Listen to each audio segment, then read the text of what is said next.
we are going to unpack Married to Medicine, episode 5. Hey, welcome back to Voices of Reality. I am Elisa, and this is. Wait, let me. Farah. And we are back. It's so great to see you. We haven't seen you back with the Married to episodes, but we are back to unpack, recap, review, do it all. So thank you for subscribing. We hope you subscribe. Don't forget, if you didn't, check down below, hit that like button. So let's jump right into it. So first scene, they showing the man in the axe throwing place with what is the man's name? Kiran, I think it whatever. is. I couldn't believe it when you said that. I'm like, I didn't think his name was Karen, but it is Karen. It is Karen. Okay, I think it's spelled Kiran. Kiran. I don't know how to pronounce it, but they call him Karen. So basically, it's a continuation from the last episode when he said, "I'll be the dullest motherfucker in here," and Eugene goes off. Because Eugene misheard him. It was some kind of miscommunication going on.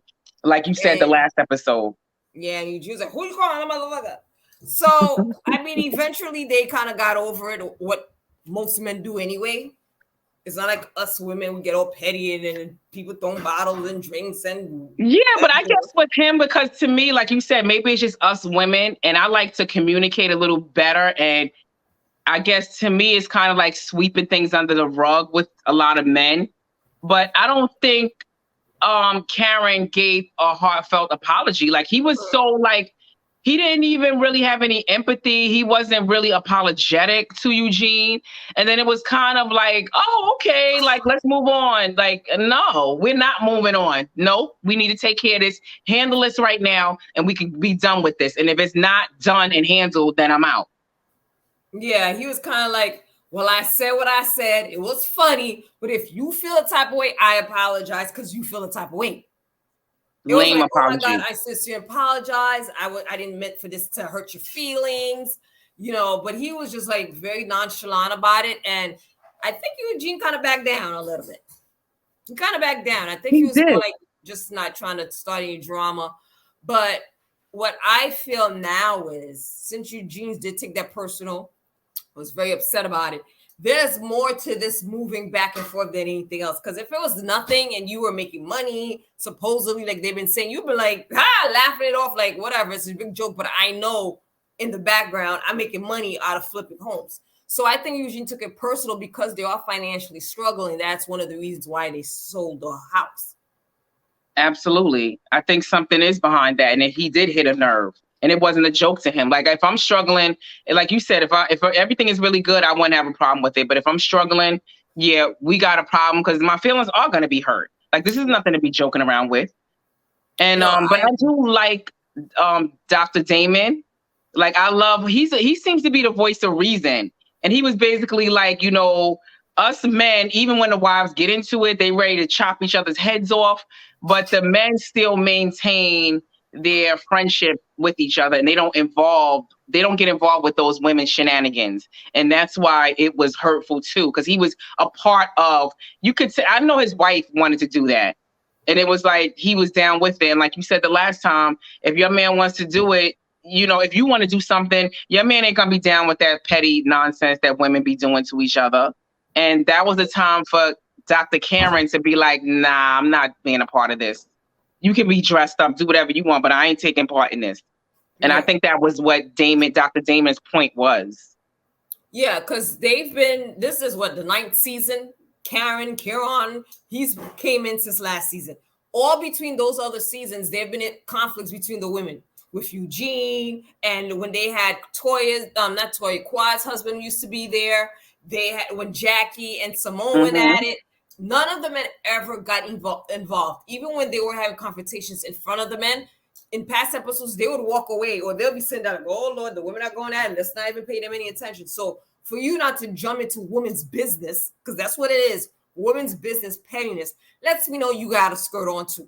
Anila is married to man with a skirt, because any real man would have been like, look, I'm not spending my time, any energy getting a U-Haul, matching uniforms, and going to a Halloween party and making a scene and making fun of someone else because they are having financial difficulties.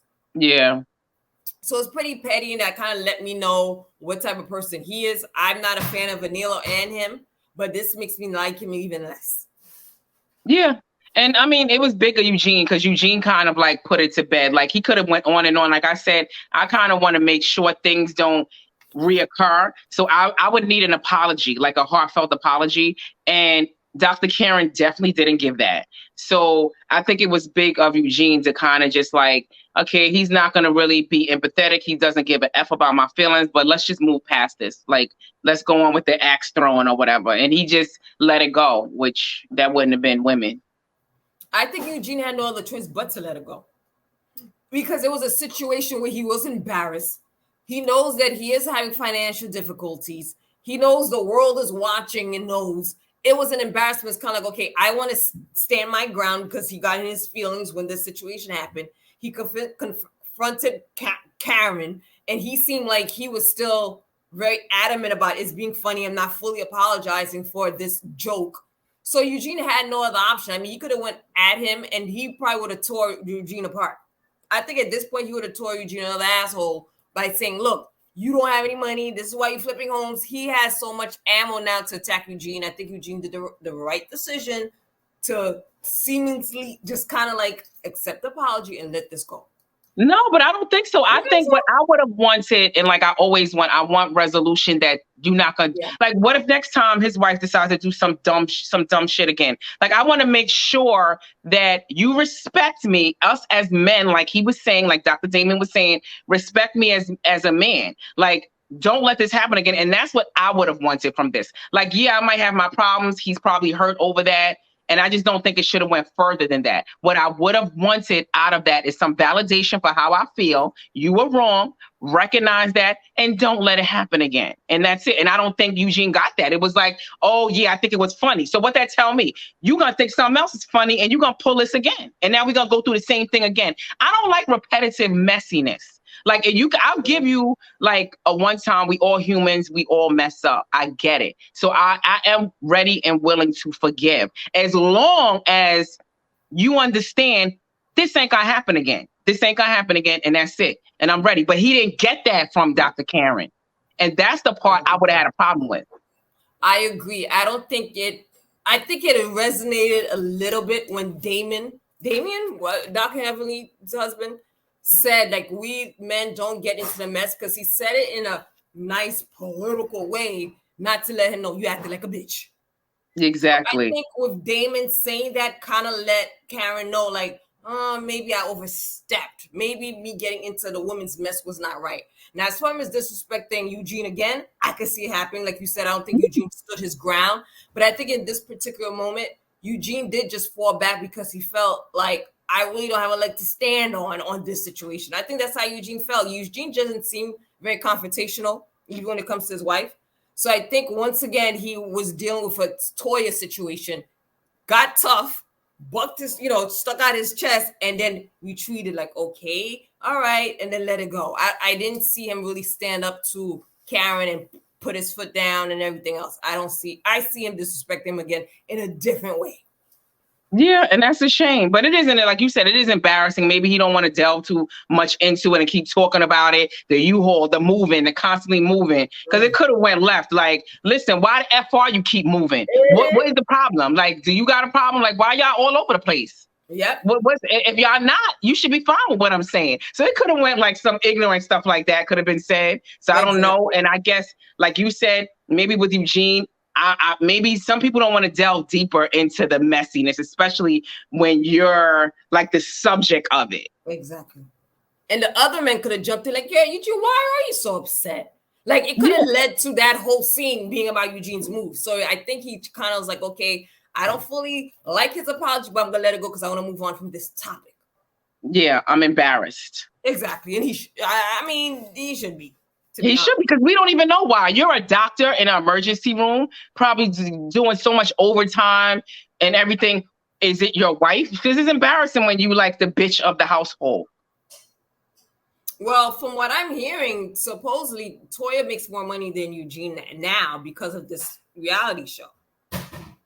That is But her then job. why they keep, okay, but there's still a problem that they got to keep moving around everywhere. They're not buying a home. They didn't even buy this last home. It was like whatever rent. I mean, I think they did buy it because they selling it, right? So, I mean, but the other homes, I think they were renting it. Like something is financially wrong. I don't even, whoever's making more, it doesn't even matter at this point. Their money is being mismanaged. Definitely. They could probably have the money to purchase their home, but they don't have the money to upkeep the house. You have Yeah. bills. When you have a house, you still got to pay all your utilities. You need landscapers. You need this. You need that. You need a lot of other bills. Maybe they could afford to actually buy the house, but the maintenance of the house, maybe they couldn't keep up. But Something that also like is that. another problem with mismanaging the money because then that means that you're living beyond your means. They That's like are. me going out. I might get approved for like a $900,000 house, but could I afford it? Probably no. I might be, I might be like them. But you got to live within your means, and obviously they're not. And there is something wrong where they need to tighten up something. And I don't know if it's his wife, if it's him, something's not right. And if I was Dr. Karen and I really wanted to be a little bitch, like he's kind of being, I probably would be like, do you got a problem? What is the problem with your mismanagement? And keep moving. Like, let's talk about that. And then, like Heavenly did. That's the messiness Heavenly would do. Oh, it's not me. You should be mad at your wife. And he could say something like that, like do a Heavenly. Yeah. And you remember there was a time Eugene owned the IRS. Yeah. And they were having financial difficulty around that time. But the whole moving back from building your dream house, Lee Toy was bragging about the house, to sell it in such a short time. They didn't even have the house for 5 years. And then to act like then the act that they put on, that's the part that's most annoying. Yeah. When this is such an elephant in the room and you're in the room and you're like, oh, I don't see an elephant. Like, what's the problem? Like, no, we just want it to be with the elephant. Like, we don't got a problem. Like, everything is good. Like, that's the part that's more annoying. Like, stop it. And that's the part of Karen, if I really wanted to be a messy bitch, I would be like, stop it. Stop with the act. Put the act down. There's something going on. You got some skeletons going on in your closet, and I'm about to pull them out. But, men are men, but it could have went left like that. But like you said, Eugene does not want to go that way. Yeah, but I was watching Dr. Heavenly's podcast, and she made some valid points as to why the moving is very questionable. And it's not about flipping homes and making extra money, because she said if they sell the house, they not going to make millions more, because you also have to think about all the furniture they purchased, everything else. It wasn't just buy as is.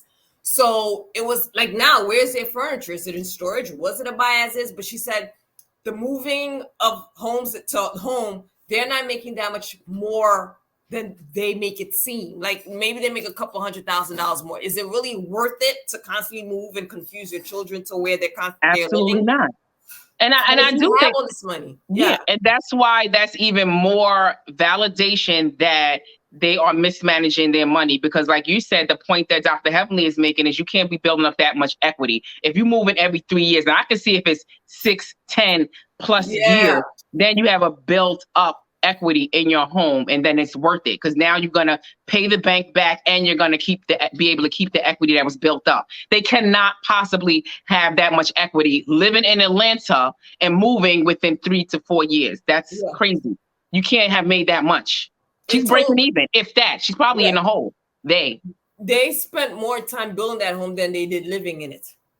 And probably still didn't even pay like everybody, the contractors, the loans that were needed to build this home, like all kind of like, no, like, so something is just, I don't know. Hopefully, I hope they stay together. But I think, like with the Teresa situation and the Salt Lake City housewives, where it ends up becoming like a bigger issue where it's like, they got all this money. It seems like they're getting all this money, but then there's some illegal activities going on in the background, bankruptcies and moving into like smaller homes. Something might come out, a divorce. Something may come out of this later on where we're going to be like, oh, now Eugene is waking up. Yeah. I mean, at some point I feel sorry for Eugene. Yeah.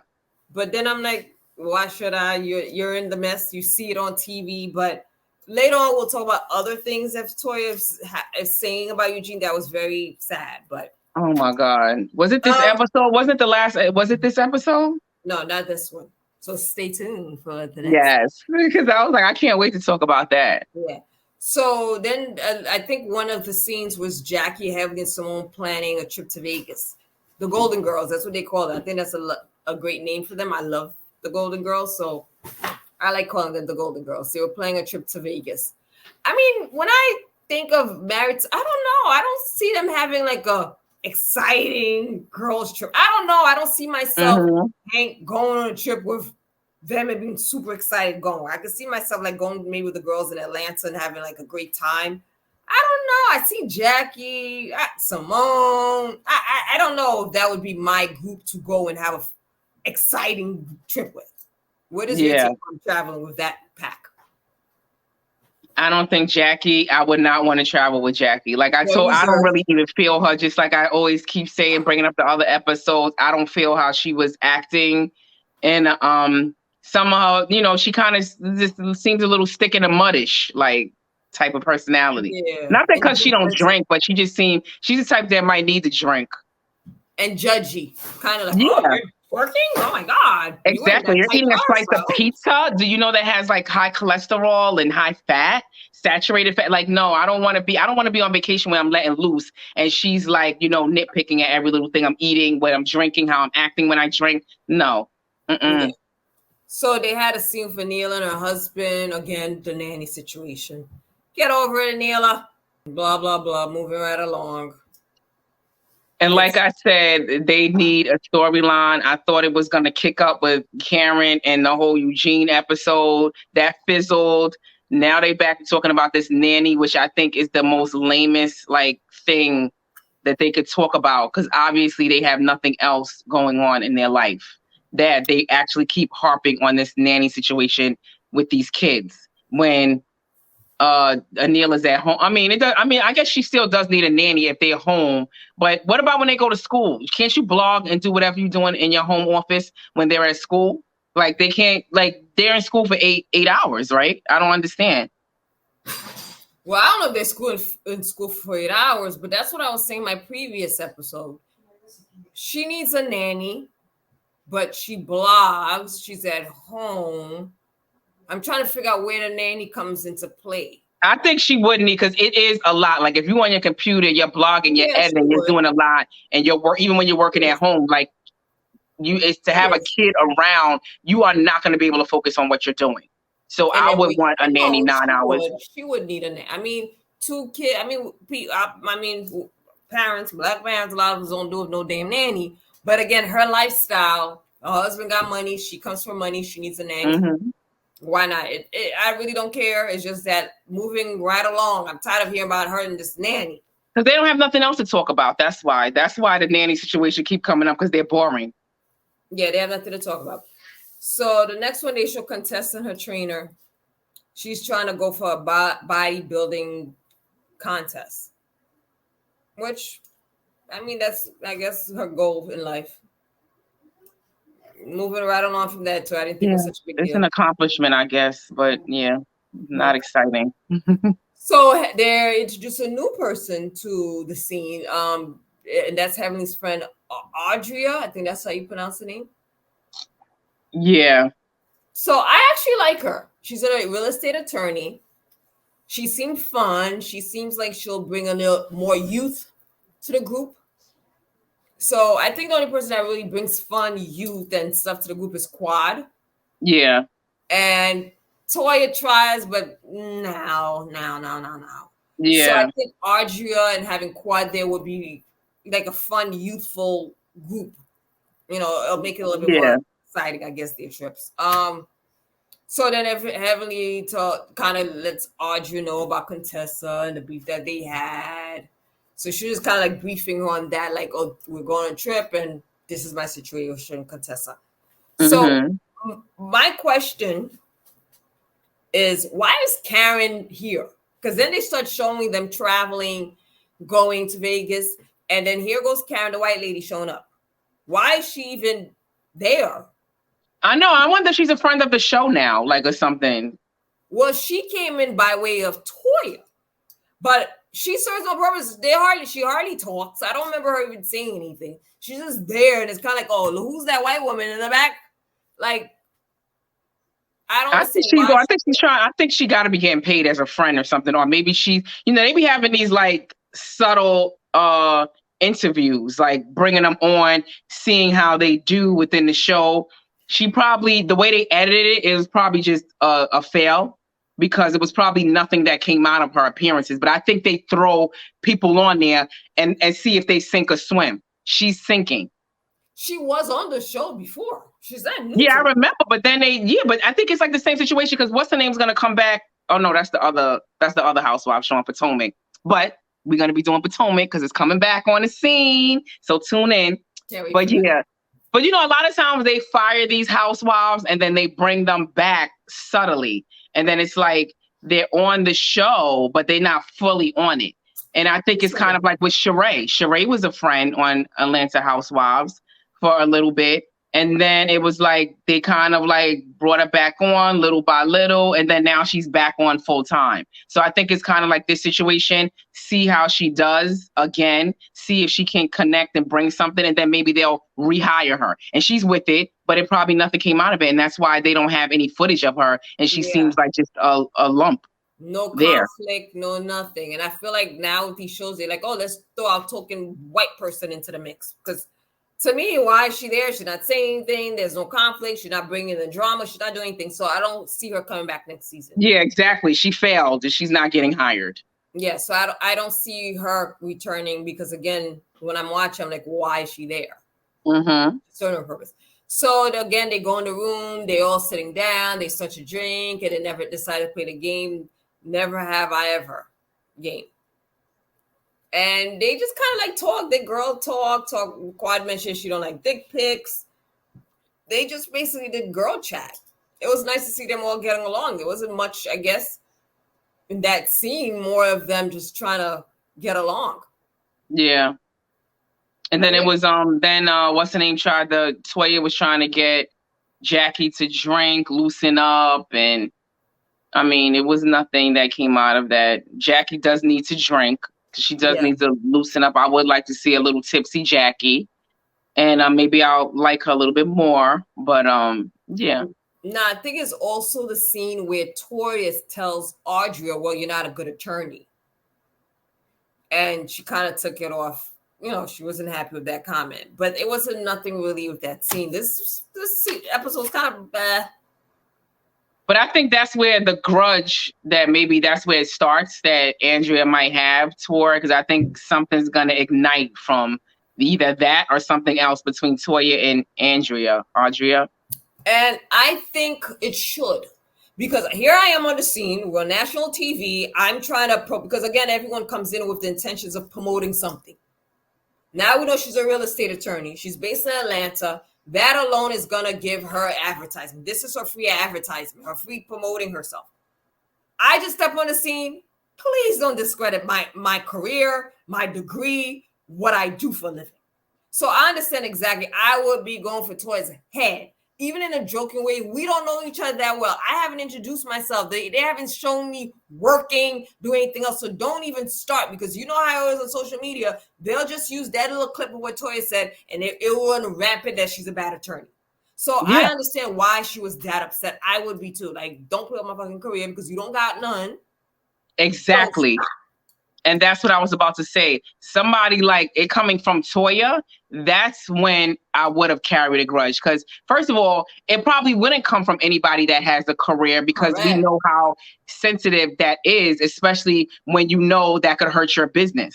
Like, people are big on referrals, reviews, what people got to say about it. And then that could make people think like, Toya got a point, like ignorant people. But it coming from somebody that doesn't have a career, doesn't really know the value of promotion and, your job and career. So I would have to check that right on the scene. I probably wouldn't even carry a grudge. I would make sure, they might be closing up the cameras. Unpack them cameras. Get this on camera right now so I can check this bitch on site. Get the unpack. Come on, production. Yeah. So no, that part I would have never let go. I would have checked her right then and there, because it should not be coming from somebody like Toya, who has no career, who's a Correct. stay-at-home mom. And the fact she doesn't have a career, she doesn't value anyone. It comes off a little bit like a hater. It really does. Like, oh, you're not a good attorney or whatever. But And then I hate when people try, because it's almost like people try to. That's one thing. I find out that I find that a lot of people do. They'll have something on the tip of their tongue, like they want to kind of insult me, and it's almost like Toya wanted to insult her. Like, it's like you carrying this. Because what does us talking about like whatever random stuff have to do with how I am in the courtroom and battling a case and winning a case? Like, what does this? One thing has nothing to do. I'm letting loose. I'm letting my hair down. Like, I shouldn't have to be thinking about a judge, houses, being, no. Like, how do you compare the two? And you putting this on camera, bitch? So I like Audrey, but I didn't like the fact that she didn't get at Toya. So I'm hoping later on in this season she comes at Toya's head, because I was like, oh, okay, she did it. So let's just wait what she does later on. And she's a real estate attorney, and Toya's moving from house to house and doing all this other stuff. And you saying something like this to a real estate attorney when you're moving and practically don't have a pot to piss in? So yeah, girl, I would have had all the next episode of Reunion. I will show you how good of an attorney I am, because she did get all that information about Toya. Find out why she's selling these houses. I would be going back years. And that's what I do. Paper. And that's where the receipts come in. And it gotta be exhibits. Yes. And that's where you gotta have some strong receipts to bury her. Not like with Fatum on Atlanta Housewives, where you come up with receipts about, oh, y'all got different names, you got aliases. Yeah. No. Yeah. I know as a real estate attorney, she's going to bring the receipts. That's what she needs to do. Shut her down and be like, oh, what do you think now? I'm still a bad attorney. That's what she needs to do. Do a phaser on her. So hopefully, let's see if she does something like that. But right now, I'm not. I like her, but I just needed to see her step up more against Toya. Yeah, that's why I don't have a take on her yet. I need to see more and see if she's gonna put people in their places that need to be put in their places. And it has to be like of reason, like not like one Atlanta Housewives with Sonya and Drew, and she just picking at somebody just to have a storyline. Don't dig up storylines. But if somebody bringing a storyline to me, I'm gonna let you know we gonna get a storyline, because I'm gonna have to respond and be on the offense with you. So it's just like, hopefully Audria brings it. So we gonna see. I don't have a read on her yet. Yeah, I don't know. So this is the end of this episode. I think it was not one of the best ones. So let's wait to see what else happens in Vegas. But please continue to like, watch, subscribe, and share our video. And comment. What do you think of Audria? What do you think of Karen wearing a skirt? What do you think of Eugene and Toya moving? Let us know what you think of our video, and we will comment. Thank you. Toodles. Ciao.